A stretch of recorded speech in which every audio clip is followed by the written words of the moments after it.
Welcome, Aries. This is Regina from Pacific Tarot, getting ready to do your full moon in Aquarius reading. The full moon's on the 9th of August, and Mercury is also going retrograde. So it's just a few days before it stations to move direct again. But I do feel like that Mercury retrograde is part of the intense energy we're feeling that is prompting our desire to review, adjust, shift, transition things into a better position, and our considerations in doing that. So your overall energy is the King of Swords, and this is describing a way that you are detaching yourself from some very powerful emotions that you have in order to open up to the ideas, the new information that you're seeking, to the discourse that you're engaged in around something that you're creating. Perhaps you're part of a conversation, you are presenting something that requires words, planning, a framework for your ideas. So that feels like the focus right now. You're considering words you are going to be delivering in the future. And this is part of Mercury retrograde's function, is to allow us a chance to polish up, review, consider something we're moving forward with. The Queen of Pentacles on the bottom of the deck is about the way in which you are manifesting these ideas, the way in which you are producing something tangible out of the ideas that you are planning, scoping together, lemming out, scheming out, drawing out with others. And the Queen of Pentacles in combination with the King of Swords is suggesting to me a partnership. This can be a business partnership, a creative partnership. This can be a relationship, absolutely a romantic or spousal relationship, but this feels like you are both yoked through a common purpose, and that you have each identified your strong suits that you're bringing to the development of this project and its success. I'm going to remind you, first of all, Aries, that this is a general reading. It isn't going to resonate for all of you. This is intended as a meditation, an opportunity for you to look within for your own concerns, interests, and challenges to emerge as a way to consider how best to utilize the energies that you have now. This is not meant to tell you what's going to happen in the future or tell you even what's happening to you now.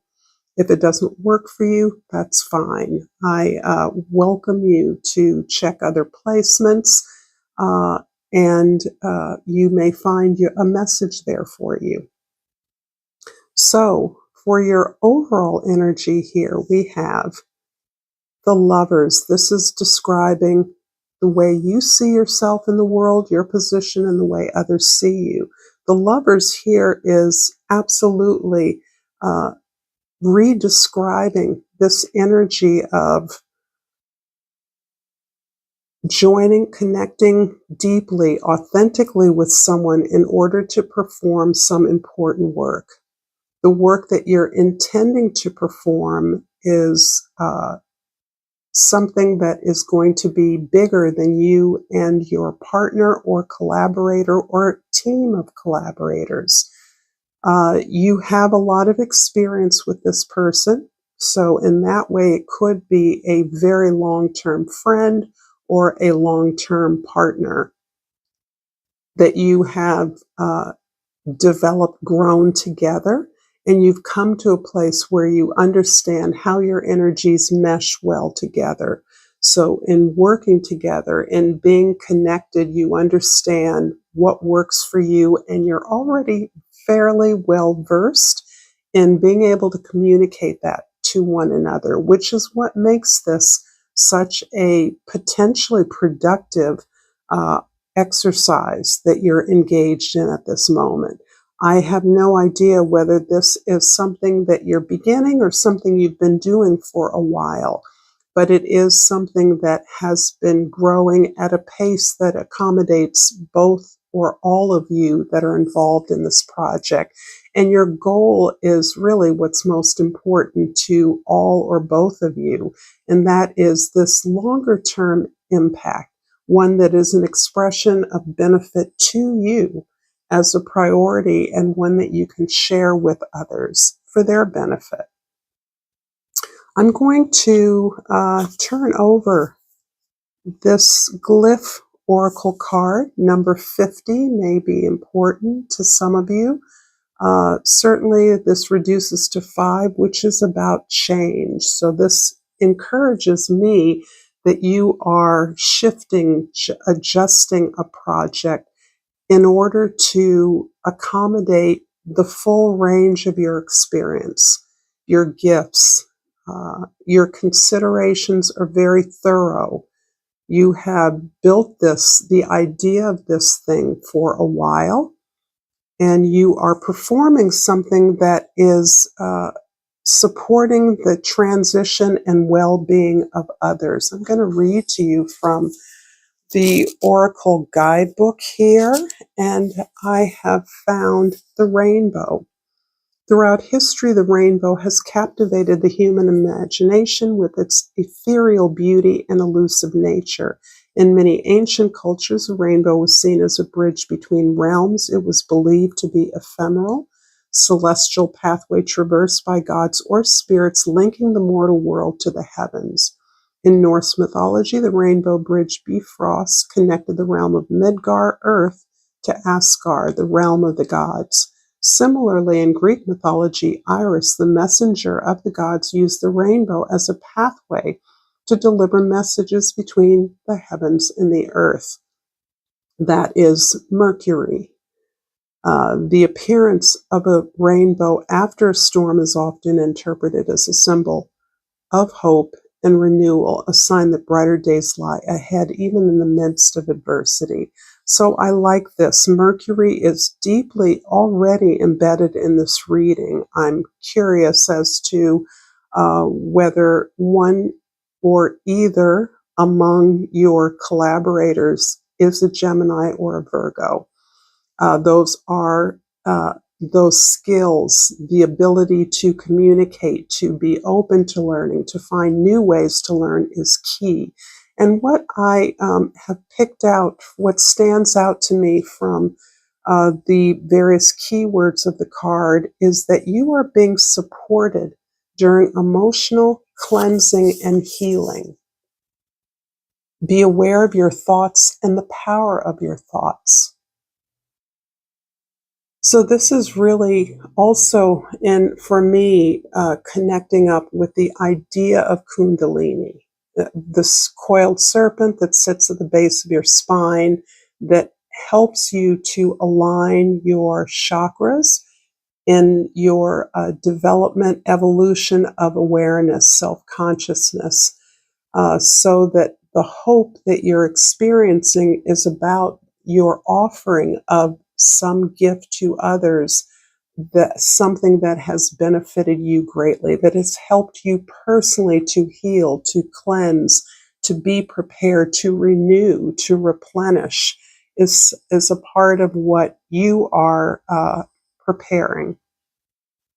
And I'm going to move on here to the first house. The Two of Wands is describing your clarity about the gift you have to offer and the willingness now to see how you can expand upon that. So you're absolutely, it looks like still in the planning stages of this project. And you are not the only driver, but you're working as a collaboration, which means that there is no ultimate authority or a hierarchy among your team.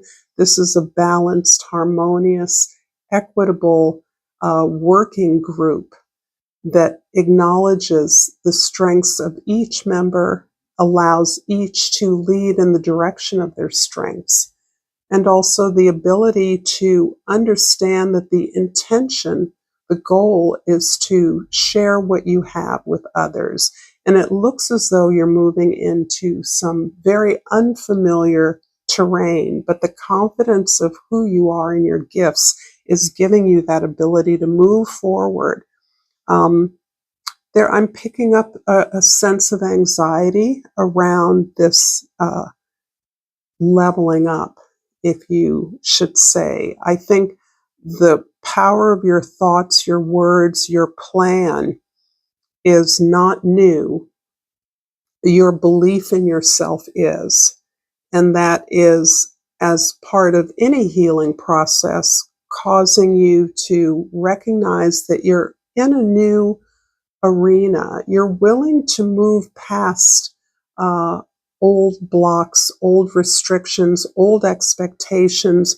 You're aware that you're stepping out into an arena that you can't predict.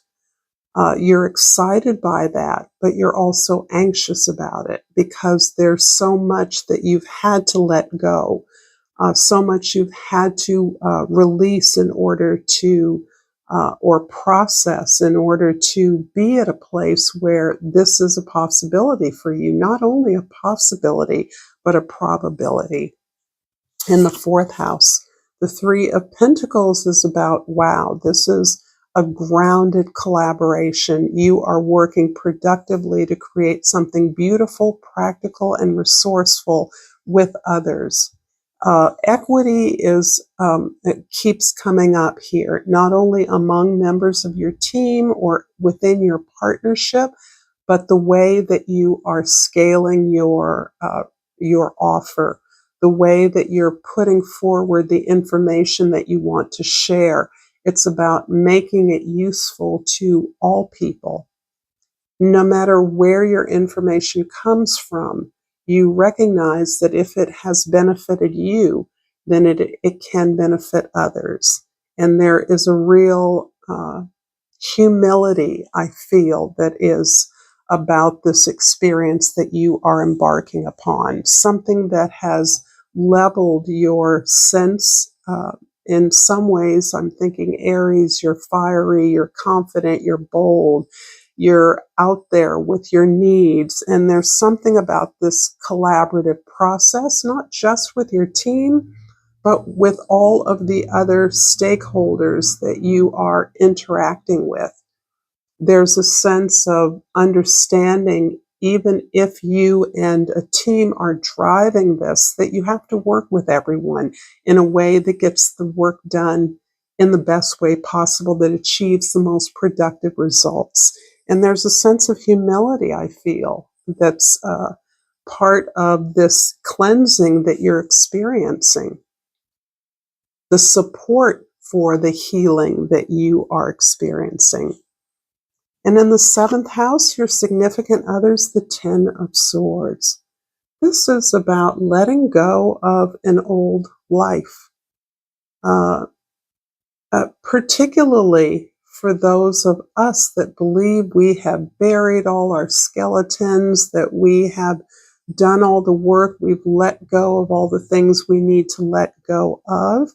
I believe this is a reminder of the ongoing necessity of the healing practice. In other words, staying present in the moment, never getting so ahead of yourself that you believe that those shadows cannot reemerge, and they do. And I think that's what I was picking up on around this nature of anxiety. The contrast between what you're moving into and where you've been could not be greater for you.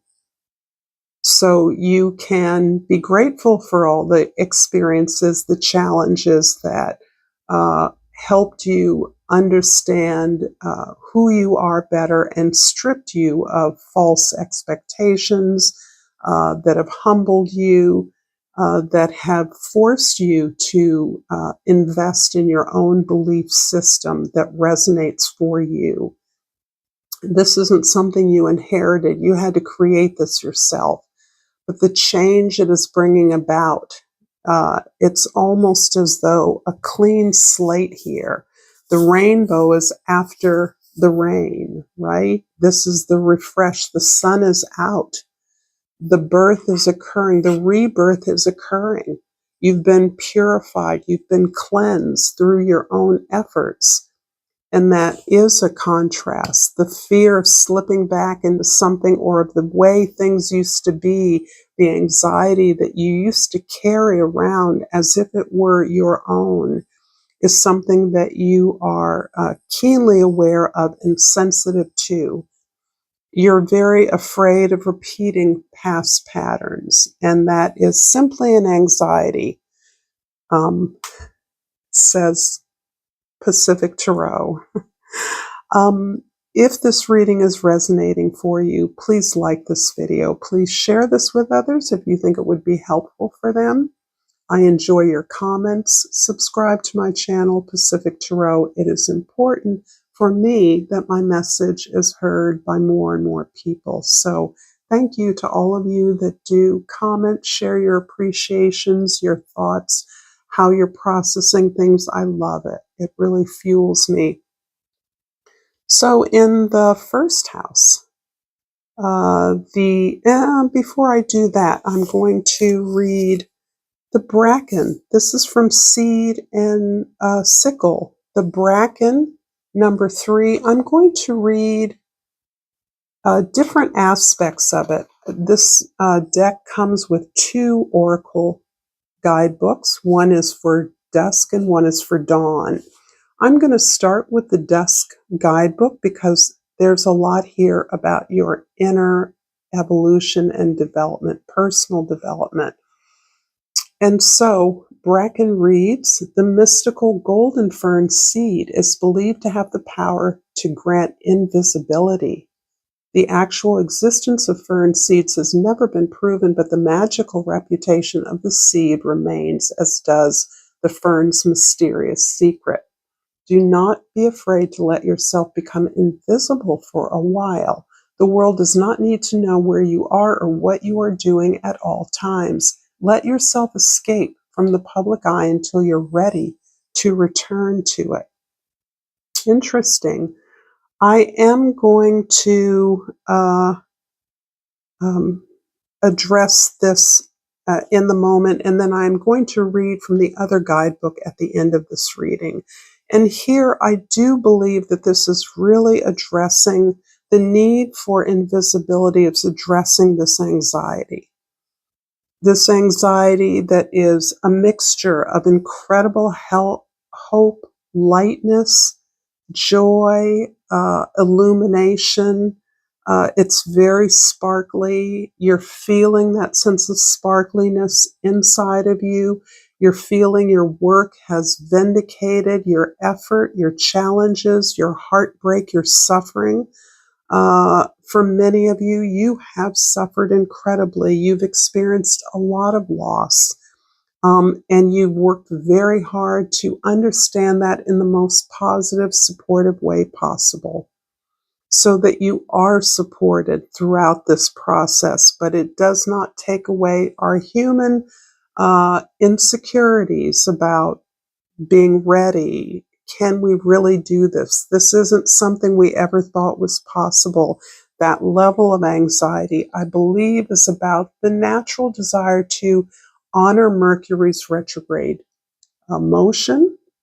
It's only existing for a few more days, another week about, and to actually take the time, pull within, making sure that you feel good about the way you're moving forward from the best space possible, the most hopeful space, and the most releasing the baggage to the extent that you are aware. It is not about being perfect, as you well know. It's about the effort that you make, the awareness, the humility that you now have as you have been cleansed of ego, false pride, false expectations. So in the first house, the Two of Wands is clarified by the Moon card in the second house and the Five of Wands in the third house. This is really focusing on the unknown. And this is a lot of what you are trying to apply your best efforts towards. How can you open up this well of healing experience and practice that has helped you to navigate some of the darkest episodes of your life, some of the personal behaviors that you inherited and have not felt good about, the ways in which you had to face down behaviors and experiences that created a sense of shame or guilt within you. But you're doing that by the ability to detach yourself from your feelings to the degree that you can and open yourself up to new ideas. And you're doing that in community as part of a team. You're not investing in being the best, being the smartest. You're hooking up with people that have the qualities you don't have, and together you are problem solving. So this is beautiful energy where you're not looking away from the things that trigger your anxieties. You're aware of it. You've worked long and hard in this arena of self-healing, of looking at your shadow so that you're aware how that can invisibly motivate our actions and thoughts in ways that we have no control over. In the fourth house, the Three of Pentacles is clarified by the Tower. In the fifth house, and the Queen of Swords in the sixth house. So indeed, you have a perfect partner who is working with you on all the nuts and bolts of whatever it is you are creating or designing. Whatever it is you're planning or building, you have a functional, pretty powerful partnership that is emphasizing the clarity of your ideas, the spoken word, your presentation. So this is something that I feel as though you're both good at, or all of you are good at. The Tower card in the fifth house is really talking to me about the full moon energy. So we're in the middle of Lionsgate. We will have closed out Lionsgate about the time of the full moon energy. And this is really a major configuration of astrological placements that really are talking about this deeper alignment that you have been working towards consciously for a while. Of course, we're all working towards our alignment throughout our lives. So some of us have had longer lives than others. But the Tower is about the plot twist, right? You've already opened yourself up to the unexpected, to the higher realms of divine guidance, spirit presence in your life, sacred space, being protected, asking for the assistance that you need from divinity. And in that way, you are prepared and aware that you're ushering in, manifesting those special conditions that have been afforded by what many of us experience as a chaotic, imbalanced world, where so many forces are unleashed. You are prepared to work with those energies at this time. You've already isolated those people and resources that are prepared to take advantage of the situations of disillusion, structural destruction, organizations and traditions that have failed us. And you are there with a new program, new ideas, a new plan. So this is a beautiful card of your own internal alignment that you have called into because you're ready. You're ready to deal with what looks like devastation, disruption, outer turmoil. In the seventh house, The Ten of Swords is clarified by the Lovers again in the 8th house and the Hierophant in the 9th house. Yes. So you are definitely hooked with an individual. It feels like there is a partner here.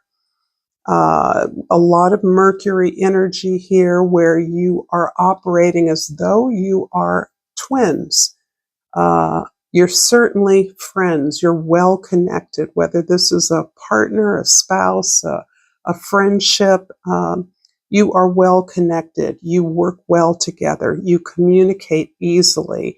And you understand that your role is, you're projecting your role as a teacher, as bringing information that will help others to level up, to improve upon something in their lives, to emulate something you are modeling in your life, something you are achieving. So this is beautiful energy of you grounding into the universal experience of learning, lifelong learning. Every day is a new experience of learning. Any situation, every new experience we encounter requires us to learn, to open up to new ideas, to entertain, and be stimulated by different ways of doing things. And this is part of what you are actively engaging in. It feels like there is a course or something formal that is coming out of what you are developing as part of this collaboration. Maybe it's a training session.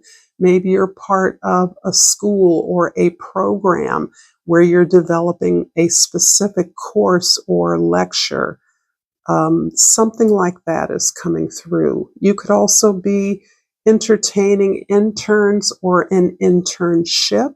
You can be a mentor to others.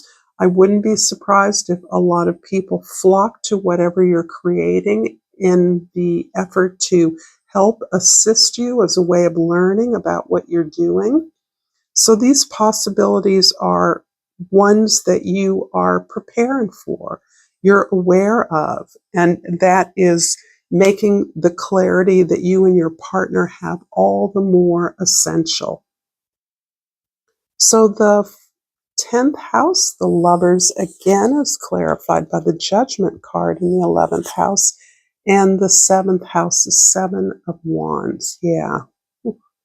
You're definitely answering the call of your purpose here. And this full moon in Aquarius is really dinging this area of your life. You are responding yet again to a sense of purpose that has always been present for you. I don't believe that these gifts that you have are new to you. You're aware of them, but I don't believe you found healthy expressions always for these gifts. And yet now you understand how powerful your ideas are, your thoughts are, your ability to communicate broadly, how critical that is and how needed it is. So I wouldn't be surprised if whatever you're doing is taking you into contact very broadly. And I mean beyond your region, wherever that is, perhaps connecting you up with global associations or efforts that are similar, being a part of that, joining a much larger community as the result of the work that you're doing now.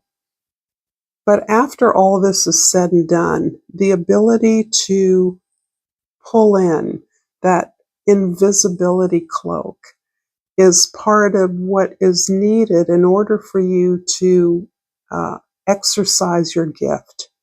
You really need to and want to push a lot of the common, ordinary distractions aside.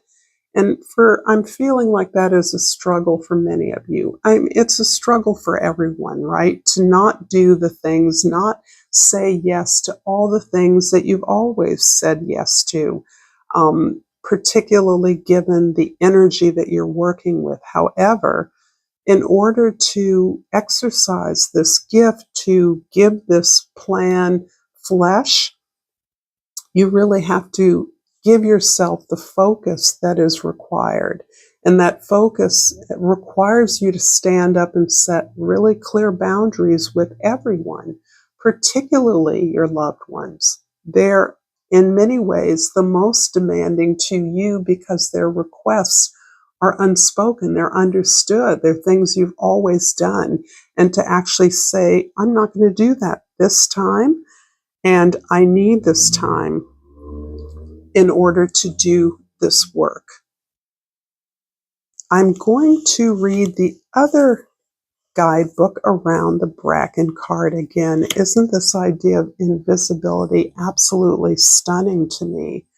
So here, let me find Bracken here. Thank gosh, it's in the beginning. All right, so Bracken in the Dawn guidebook. This is the part of you that is preparing to launch something into the world. A popular ingredient in many magical rituals is fern seed, a mystical golden seed that appears when ferns magically flower at midnight on the summer solstice.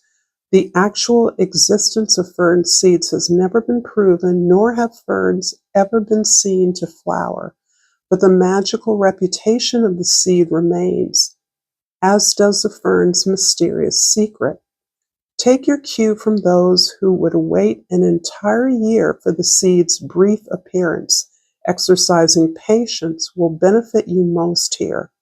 That one ingredient you need to succeed your goal may not come immediately, but rushing after it won't get you anywhere.